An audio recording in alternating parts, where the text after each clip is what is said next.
Hey, welcome back. So today I want to do like a recap and notes when it comes to that Advanced Diagnostics Smart Aerial Plus.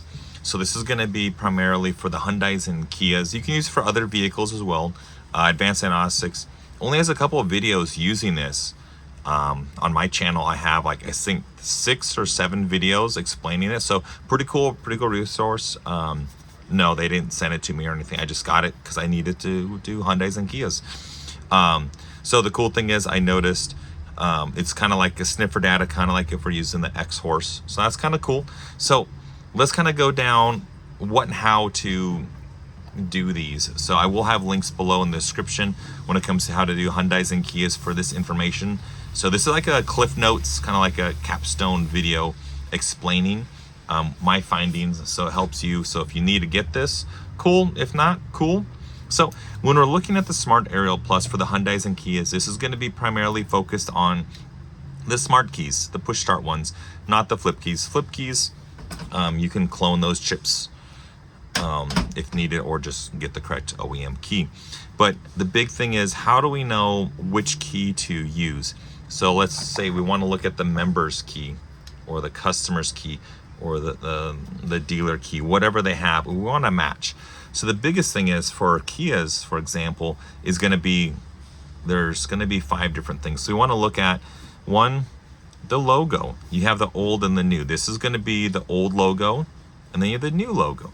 Then we want to look at the buttons. Do the buttons match? So for example, if this is going to be for like a launch or something like that, based on that logo. If it's a Telluride, it has the SUV logo. It can have remote start or no remote start depending on that logo. So old logo, no remote start. New logo with remote start, non-compatible. It's not going to work. Then the next thing is going to be the FCID.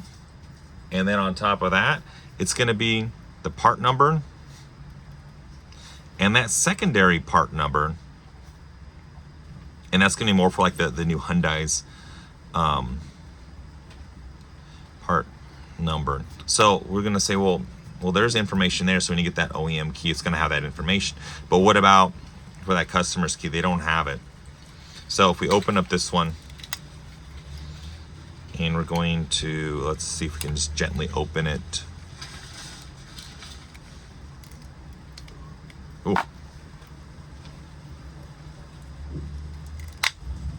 Okay, just be gentle. And I'm going to open. Okay, cool.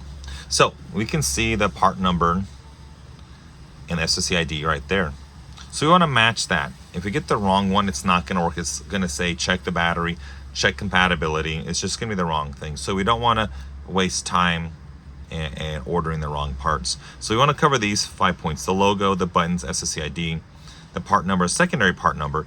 So some of the new Hyundais is going to have a part number dash and another part number. Make sure they all match. Pretty simple. So let's go ahead and put this back together, nice and easy. Cool. So that's how we're going to get started for those keys, for matching those 5 points. If it doesn't match, it's not going to work. Now, say if it's a flip key, you can have it where old logo, new logo, the buttons work. It's like a turn key. That will work, but then the chip or no chip, and that's a whole nother hassle.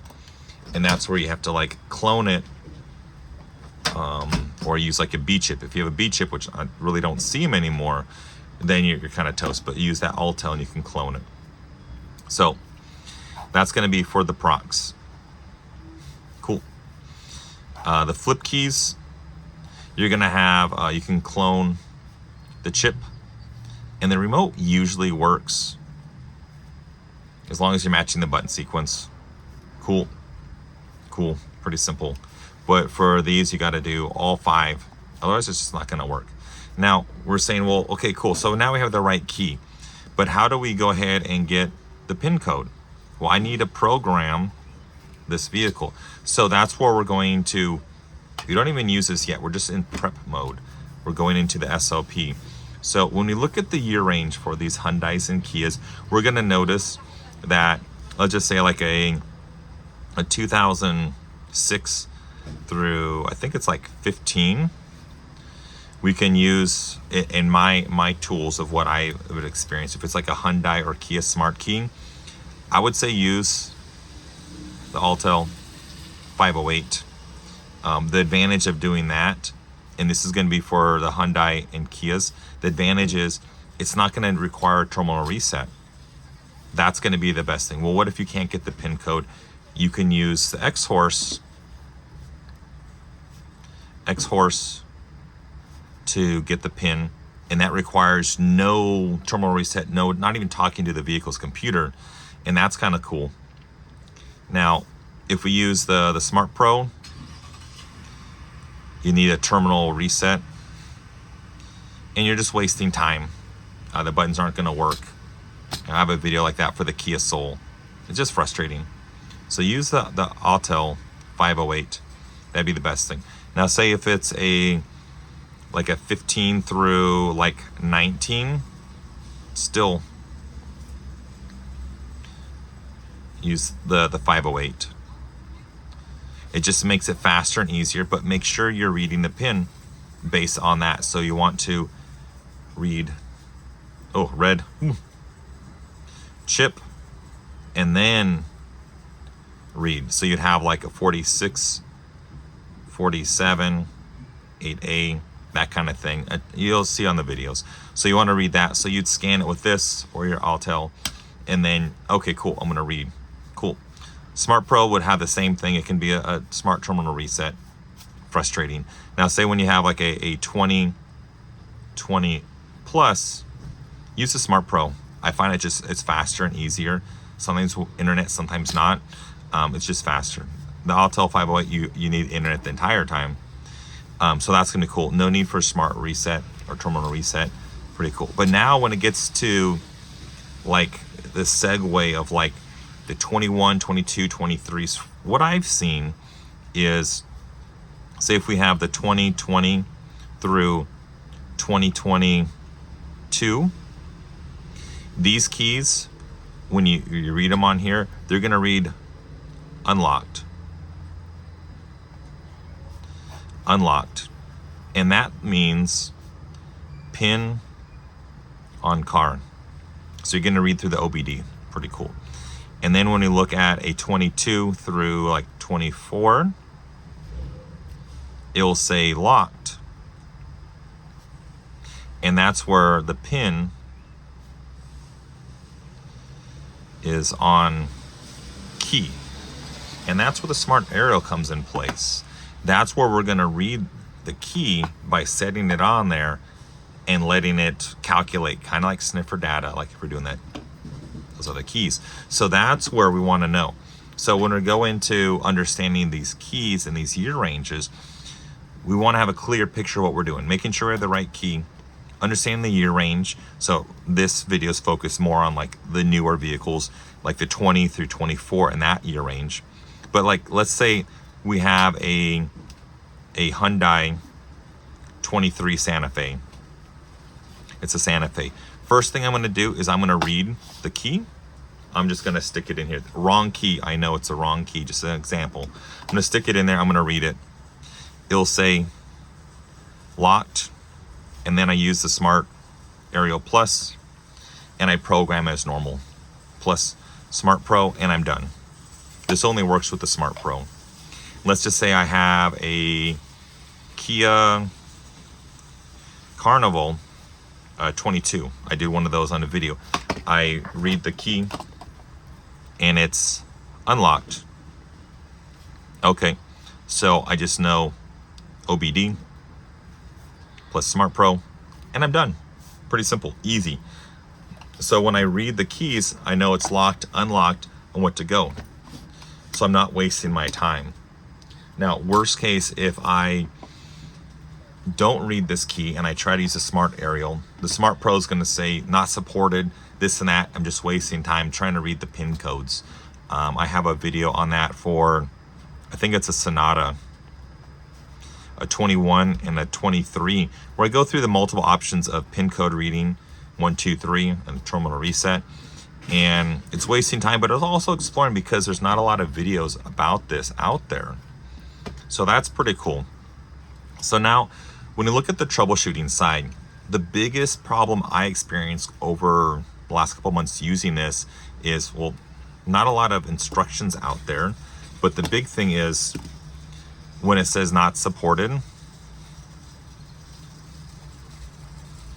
that usually means the key is not in the right spot while you're prepping. Key not detected, or it says Smart Aerial Plus not detected, not found, because it's, when you have this plugged in, it's looking for that key to get started, but since there's no key there, it's like, are you plugged in? Is it working? That's from what I've seen. So I have like several K5 videos, so check those out, where it's not supported, it's the wrong type of key, so it can't find it. It says, hey, look for sniffer data, can't find it, try this, try that, wrong key. That's on me. I'm just trying to explore it, even though I know it's purposely wrong. Then I have another one where I don't have the key there and it's used sniffer data, and then I have one where it's there and it's done like in 3 minutes. Super simple.